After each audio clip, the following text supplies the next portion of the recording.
সুপ্রিয় দর্শক মণ্ডলী, দ্য মিররের পক্ষ থেকে আপনাদের সবাইকে স্বাগতম। আমরা এই মুহূর্তে অবস্থান করছি চট্টগ্রামের পতেঙ্গা এলাকায়। সেখানে আজ সকাল 11টার দিকে বাংলাদেশের মালিকানাধীন একটি জাহাজ বাংলার জ্যোতি, এই জাহাজটিতে অগ্নিকাণ্ডের ঘটনা ঘটে। আমরা এই মুহূর্তে সরাসরি আছি সেখানে এবং পুরো বিষয়টি বা ঘটনাটি আপনাদের সামনে তুলে ধরার চেষ্টা করছি।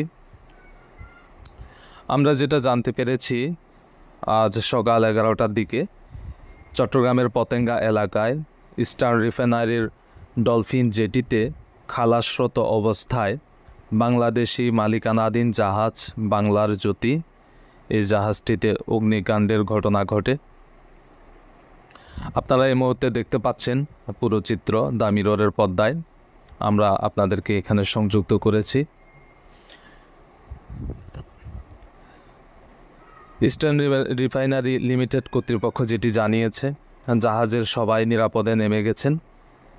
পাশাপাশি আগুন নির্বাপনে চট্টগ্রাম বন্দর, কোস্ট গার্ড, নৌবাহিনী, ফায়ার সার্ভিস এবং ইস্টার্ন রিফাইনারির নিজস্ব ফায়ার ফাইটিং টিম এরা যৌথভাবে কাজ করছে।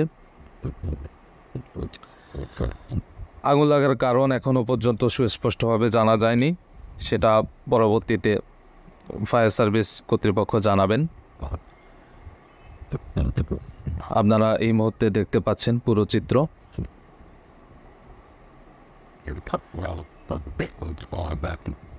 জাহাজে আগুন লাগার পর কালো ধোঁয়ায় কুণ্ডলী আকাশে ছড়িয়ে পড়ে, আর এতে করে আশপাশের এলাকায় যে স্থানীয়রা বসবাস করছেন তাদের মধ্যে একটা আতঙ্ক ছড়িয়ে পড়ে। সুপ্রিয় দর্শক মণ্ডলী, আপনাদেরকে জানিয়ে রাখি, বাংলার জ্যোতি এই ট্যাঙ্কার জাহাজটি বাংলাদেশ শিপিং কর্পোরেশন অর্থাৎ বিএসসির মালিকানাধীন একটি পুরনো জাহাজ। আমরা যেটা জানতে পেরেছি, জাহাজটি মূলত বন্দরের অর্থাৎ চট্টগ্রাম বন্দরের বহির্নোঙরে অবস্থান করা মাদার ট্যাঙ্কার ভেসেল থেকে ক্রুড ইস্টার্ন রিফাইনারিতে পরিবহন করে থাকে। তো আমরা যেটা জানতে পেরেছি, চট্টগ্রাম বন্দর, কোস্ট গার্ড, নৌবাহিনী, ফায়ার সার্ভিস তারা সকলে যৌথভাবে চেষ্টা করছে যতটুকু সম্ভব ক্ষয়ক্ষতি কমানোর, পাশাপাশি আগুন নিয়ন্ত্রণে আনার। আপনারা এই মুহূর্তে দেখতে পাচ্ছেন সরাসরি।